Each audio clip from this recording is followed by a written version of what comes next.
Hello guys, welcome back to my channel. तो आज हम देखेंगे क्लास 7th मराठी का चैप्टर नंबर 14 संतवाणी के क्वेश्चन एंड आंसर। ओके, तो शुरू करते हैं। पहला है अभागाचा भावार्थ, जो भी अभंगाचा भावार्थ, जो भी अभंग थे, दो अभंग थे ना, एक जनाबाई ने लिखा था और एक संत तुकाराम ने। तो उसका भावार्थ यहाँ पर दिया, उसका एक्सप्लेनेशन, उसका मीनिंग दिया है। संत जनाबाई, पक्षी दूर आकाशात उड़तो आणि आपल्या पिल्लांसाठी चारा घेऊन येतो। पक्षी दूर आकाश में उड़ता है, किस लिए? अपने बच्चों के लिए, पिल्लों के लिए चारा लेकर आता है, खाना लेकर आता है। घार आकाशात घिरट्या घालते। घार घार मीन्स ईगल, ईगल आकाश में वो ऊंची उडान भरती है ना, परंतु शेवटी जमिनीवरील आपल्या पिल्लांसाठी ममतेने झेप घेते। परंतु वो जमीन में किस लिए आती है? अपने पिल्लों के लिए, अपने पिल्लों के लिए उसको ममता है, माँ है ना, तो अपनी ममता से वो नीचे आती है अपने बच्चों के लिए। आई आपल्याला कामामध्ये गुंतलेली असली तरी तिचे सगळे लक्ष आपल्या बाळाकडे असते। आई अगर अपने काम में बिजी भी होगी, गुंतलेली मीन्स बिजी भी होगी, तो भी उसका ध्यान अपने बच्चे की तरफ रहता है। माकड मीन्स वानर, झाडावरून उड्या मारताना देखील आपल्या पिल्लाला पोटांशी पकडून ठेवते। माकड बंदर जब झाड़ पे उड़ी मारता है, छलांग मारता है, तो अपने बच्चों को अपने पेट से बांध कर रखता है ताकि उससे कुछ नुकसान ना हो उसके बच्चों को। त्याप्रमाणे आमचा विठ्ठल आम्हाला आई समान असून मी माझ्या विठ्ठलामध्ये आई शोधत राहते।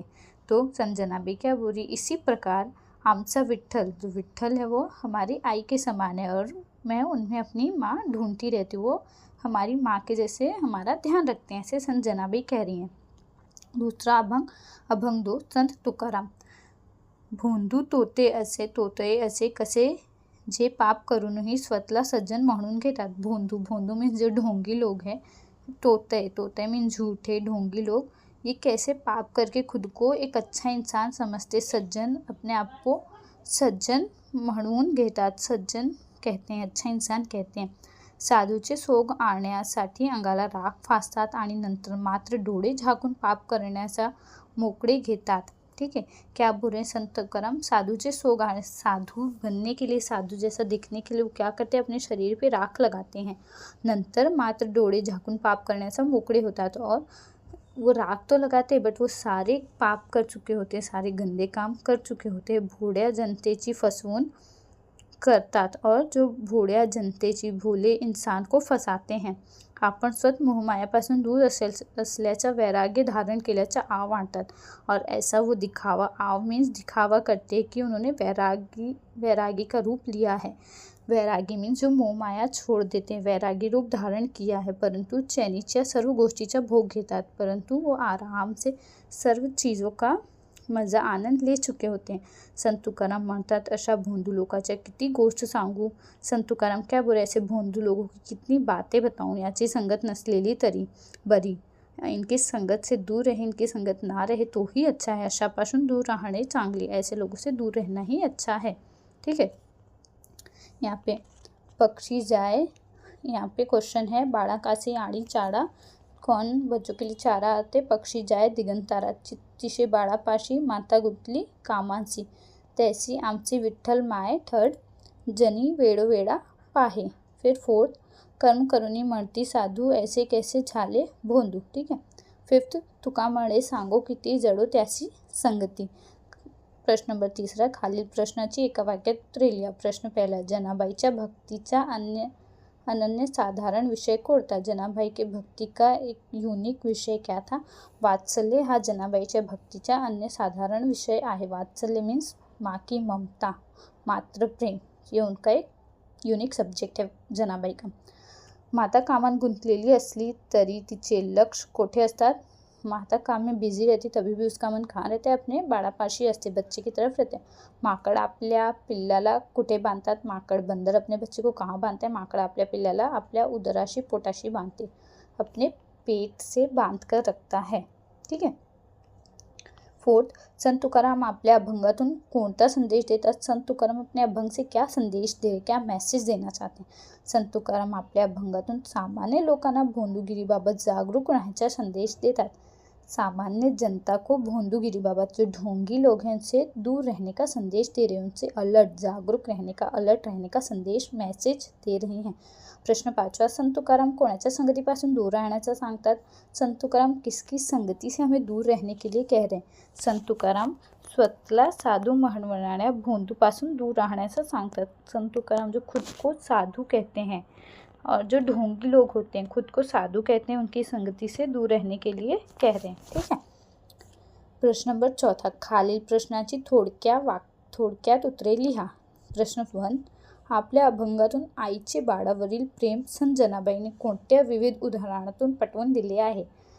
उन्होंने संत जनाबाई ने अपने अभंग में आई का बच्चे की तरफ कैसा प्रेम रहता है, कैसा प्यार प्रेम रहता है, किस उदाहरण से समझाया है हमें? आपल्या बाळासाठी दूर दूरपर्यंत जाऊन पक्षी चारा आणतो।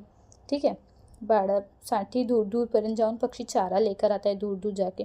आकाशात घिरट्या घालून घार आपल्या पिल्लांसाठी झेप घेतात, जो ईगल है वो नीचे आता है अपने बच्चों के लिए।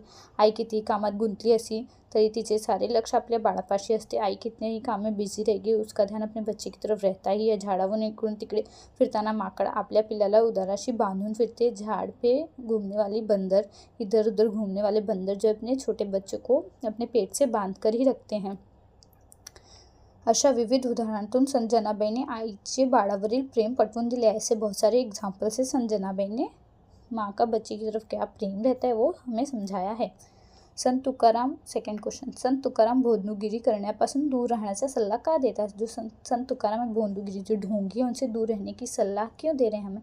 अंगाला राख फासून भोंदू लोग स्वतःला साधू म्हणून घेतात। अंग में राख लगा के जो ढोंगी लोग हैं खुद को साधू कहते हैं। डोळे झाकूनही पाप करतात और आँख बंद करके गलत काम पाप करते। वैराग्याचा आभास निर्माण करताना मात्र सर्व विषय विकाराचा उपभोग घेतात। वैरागी का रूप धारण करके दिखावा करते और सारे सुखों का आनंद ले चुके होते हैं। अशा भोंदूगिरी करण्याच्या संगतीत राहून काहीच मिळवणार नसल्याना और ऐसे जो ढोंगी लोग हैं उनकी संगति में रहकर कुछ नहीं मिलेगा। संत तुकाराम सामान्य लोकांना इसलिए संत तुकाराम सामान्य लोगों को ही ऐसे ढोंगी लोगों से दूर रहने का सल्ला दे रहे हैं। प्रश्न नंबर 5 कवितेच्या आधारे सूचनेनुसार कृती करा। खालील आकृतीबद्ध पूर्ण करा। आईचे ममत्व सांगताना संत जनाबाईने उदाहरण लिहिलेले प्राणी पक्षी कोणते प्राणी थे? वानर, घार। कवितेच्या ओळी पूर्ण करा। घार हिडते आकाशी, ठीक है, घार हिडते आकाशी, झाप घाली पिल्लांपासी। सेकंड डॅश डॅश भोगी विषयाचा सोहळा, तो दावुनी वैरागीच्या कडा भोगी विषयाचा सोहळा। खालील प्रश्नाची 1-2 वाक्यात उत्तरे लिहा। भोंदू लोग साधु असण्याचा आव कसा आणतात? भोंदू जो ढोंगी लोग हैं वो साधु बनने का दिखावा, आव मीन्स दिखावा कैसे करते हैं? भोंदू लोग अंगाला राख लावून वैराग्य धारण केल्याचा बाता करून साधु असण्याचा आव आणतात। भोंदू लोग जो ढोंगी लोग हैं वो अंगों पे राख लगा के वैरागी रूप धारण करके ऐसा दिखावा करते हैं साधु होने का। ढोंगी लोग। पक्षी कोणासाठी चारा आणतात? पक्षी किसके लिए चारा आणतात? पक्षी आपल्या पिल्लांसाठी चारा आणतात। प्रीती त्रिकाव्य सौंदर्य, दावुनी वैरागीचे कडा, भोगी विषयाचा सोहळा, तुका म्हणे सांगू किती जळू त्याची संगती। ठीक है, या काव्य पंक्तीवरील आशय सौंदर्य स्पष्ट करा। ठीक है, इसे स्पष्ट करें। प्रस्तुत पंक्ती संत तुकाराम लिहित अभंगातील असून भोंदू लोकांपासून दूर राहण्याचा सल्ला ते देतात। संत तुकाराम ढोंगी लोगों से दूर रहने की सल्ला दे रहे। भोंदू तोत्या लोग आपण मोहमायापासून दूर असल्याच्या वैराग्य स्वीकारल्याचं आव आणतात। जो भोंदू लोग हैं, झूठे लोग हैं, ये मोहमाया से दूर रहने का दिखावा करते हैं। वो ऐसा दिखावा करते कि वो वैरागी रूप धारण किए हैं, वो मोहमाया छोड़ चुके हैं, परंतु असलियत में रियल में ऐसा कुछ नहीं होता। मात्र प्रत्यक्षात सर्व सुखे चैनीच्या गोष्टी भोगताना दिसतात और सारे सुखों का वो आनंद ले चुके होते। संत तुकाराम महाराज म्हणतात अशा भोंदू लोकांच्या अनेक गोष्टी सांगत येतील। संत तुकाराम क्या कह रहे, ऐसे ढोंगी लोगों की बहुत सारी बातें जो मैं बता सकता हूँ। ओके, तेव्हा अशा लोकांची संगती न लाभलेलीच बरी। ऐसे लोगों की संगती नाही मिले तो ही अच्छा है। संत तुकाराम महाराज ने भोंदू लोकांपासून सावध रहण्याचा सल्ला दिला है, उनसे सतर्क रहने का, अलर्ट रहने का सल्ला दिया है संत तुकाराम ने। ठीक है, यहाँ पे समानार्थी शब्द लिखना है। गगन, आकाश, खग, पक्षी, तीसरा लक्ष, चित, चौथा नयन, डोळे, पाचवा महान, थोर। खालील शब्दाचे विरुद्धार्थी शब्द लिहायचे। ओके, आकाश पातळ, माता पिता, सुंदर कुरूप, पाप पुण्य, सुसंगत कुसंगत। लिंग बदला। प्रश्न 8 लिंग बदला। कवित्री कवी, संत संत, माता पिता आई बाबा, साधू साध्वी। खालील शब्दाचे वचन बदलायचे आहे हो. पिल्लू पिल्ले, पक्षी पक्षी, झाडे झाड, संत संत, अभंग अभंग, साधू साधू. खालील शब्दाचा वाक्यात उपयोग करा. चित्त, आपल्या लड़का लेक अमेरिकेतून परत येणारा हे करताना गोविंदरावाचे चित्त थाऱ्यावर राहत नव्हते. ठीक है, उनका लड़का अमेरिके से वापस आ रहा है तो उनका मन ही नहीं लग रहा था. ठीक है. विठ्ठल, दिंडीच्या दिवसात वारकरी विठ्ठल नामात तल्लीन होऊन जाते. जब दिंडी निकलती है उस दिन जो वारकरी है विठ्ठल के नाम में मग्न हो जाते. भोंदू, सामान्य जनतेला फसवणारे भोंदू गल्लोगल्ली फिरताना दिसून येत आहेत. जो भोंदू ढोंगी लोक आहे वो गल्ली गल्ली में घूमते हुए दिखते हैं. पाप, नकळत झालेल्या चुकीमुळे प्राणीहत्येचे पाप राहुल्याच्या माथी येते. नकळत झालेल्या चुकीमुळे प्राणीहत्येचे पाप राहुलच्या माथी आले. नकळत झालेल्या, ठीक है, चुकीमुळे मीन्स गलती से जो भी प्राणी हत्या हुई थी उसका पाप किसके सर पे आया? राहुल के सर पे आया. थोर, महाराष्ट्राला थोर संतांची परंपरा लाभलेली आहे. थोर मीन्स फेमस संत है, बहुत सारे संत हैं, उनकी परंपरा महाराष्ट्र में है. प्रश्न नंबर 11, संत जनाबाई व संत एकनाथाची थोडक्यात माहिती लिहा. संत जनाबाई और संत एकनाथ के बारे में इन्फॉर्मेशन लिखनी है. संत जनाबाई ये संत नामदेवचे समकालीन वारकरी संत कविते हैं. संत जनाबाई संत नामदेव के टाइम की समकालीन मीन्स संत नामदेव के टाइम की वारकरी संत कवित्री है. वारकरी का क्या मतलब होता है? जो विठ्ठल भगवान की भक्ति करने वाला संप्रदाय होता है ना, जो ग्रुप होता है विठ्ठल भगवान की भक्ति करने वाले, उन्हें वारकरी कहते हैं. ठीक है. तो संत जनाबाई संत नामदेव के टाइम की कवित्री है. संत नामदेव हेच त्याचे पारमार्थिक गुरु होते. संत नामदेव संत जनाबाई के ईश्वर से जो जोड़ के रखते हैं वो गुरु थे. पारमार्थिक मीन्स ईश्वर से जो जुड़ा हुआ रहते वो गुरु थे, जिसके वजह से जनाबाई ईश्वर से जुड़ी हुई थी. त्याच्या सहवासात जनाबाई विठ्ठलच्या भक्तीचा ध्यास घेतला होता. उनके साथ रहने की वजह से जनाबाई ने विठ्ठल की भक्ति करने का निश्चय किया, फैसला लिया. संत जनाबाईच्या नावावर वेगवेगळ्या विषयावरील सुमारे 350 अभंग मुद्रित झाले आहे और संत जनाबाई के नाम पे 350 अभंग छपे हुए हैं. महाराष्ट्राचे खेड्यापाड्यातून स्त्रिया जात्यावर दळण करताना त्याच्या ओव्या गातात.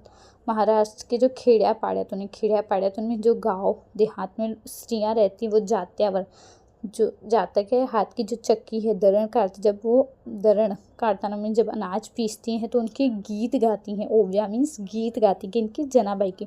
वात्सल्य, कोमल, ऋतुजा, सहनशीलता, त्यागी वृत्ती, समर्पण वृत्ती, स्त्री विषयाच्या भावना संत जनाबाईच्या काव्यात प्रकाशाने दिसून येतात. वात्सल्य मीन्स ममता, माँ के प्रति जो प्रेम, मातृ प्रेम. कोमल मीन्स नरम स्वभाव की. ऋतुजा, ओके. ऋतुजा का क्या मतलब होता है? ऋतुजा सरलता, सहनशीलता है, सहनशीलता सहने की शक्ति है. त्यागी वृत्ति, त्याग करने की वृत्ति है. समर्पण, किसी को समर्पित करने की वृत्ति. स्त्री विषयाच्या भावना, स्त्री के लिए जो फीलिंग्स है, जो भावना है, संत जनाबाई के कविते में ये एकदम प्रकाशन एकदम अच्छे से दिख कर आता है. अभी संत एकनाथ जी के बारे में. संत एकनाथ हे महाराष्ट्रातील वारकरी संप्रदायातील एक सुप्रसिद्ध संत आहे. संत एकनाथ महाराष्ट्र के एक वारकरी समाज के फेमस संत है, सुप्रसिद्ध है, बहुत फेमस है. एकनाथांना लहानपणापासून अध्यात्म ज्ञानाची व हरिकीर्तनाची आवड होती. संत एकनाथ को बचपन से ही अध्यात्म मीन्स भगवान के प्रति और हरि कीर्तन, हरि का नाम लेना, भगवान का नाम लेना ये पसंद था. त्यांनी भारुड, जोगावा, गवळी, गोंधळ याच्या सहाय्याने जनजागृती केली. लोगों को जागृत किया उन्होंने. एकनाथी भागवत हा त्याचा ग्रंथ लोकप्रिय आहे. एकनाथी भागवत इनका एक फेमस ग्रंथ है. किसका? संत एकनाथ का. शांतिब्रह्म सत्पदाला पहुँचलेले सत्पुरुष उच्च कोटीचे शांतिब्रह्म मीन्स शांत स्वभाव के संत पदाला, संत के पद पे पहुँचे हुए सत्पुरुष, एक अच्छे व्यक्ति, उच्च कोटि उच्च स्तर पर समाज सुधारक, महान तत्वेता. ओके. तत्वेता मीन्स दार्शनिक. संस्कृत भाषेचे गाढ अभ्यासक, संस्कृत भाषा का डिटेल में स्टडी किया उन्होंने. अशा अनेक गुण विशेषणासह ज्ञानाचा एक ऐसे अनेक गुणों के कारण ज्ञानाचा एक या बिरुदावलीने इस उपाधि उन्हें मिली है. किसको? साऱ्या महाराष्ट्राला परिचित असणारे, सारे महाराष्ट्र में फेमस व्यक्ती म्हणजे संत एकनाथ। ऐसे अनेक गुणों के कारण सारे महाराष्ट्र में फेमस ऐसे एक ही इंसान थे उस टाइम पे जो एकनाथ थे। प्रश्न 12 महाराष्ट्राला लाभलेल्या संत परंपरेतील संतांची नावे सांगा। महाराष्ट्र में जो भी हमारे संत हैं, हमारी परंपरा में हमें संत मिले, उनके नाम बताना। संत ज्ञानेश्वर, संत निवृत्तिनाथ, संत मुक्ताबाई, संत नामदेव, संत सावंतामणि, संत चोखामेड़ा, संत एकनाथ और ऐसे ही और भी संत हैं। ओके, यहाँ पर हमारे क्वेश्चन और आंसर लेसन नंबर 14 के ख़त्म होते हैं। तो अगर आपको मेरा वीडियो पसंद आए तो मेरी वीडियो को लाइक, चैनल को सब्सक्राइब और ये वीडियो अपने फ्रेंड के साथ ज़रूर शेयर करना। तो मिलते हैं नेक्स्ट वीडियो में, तब तक के लिए बाय बाय।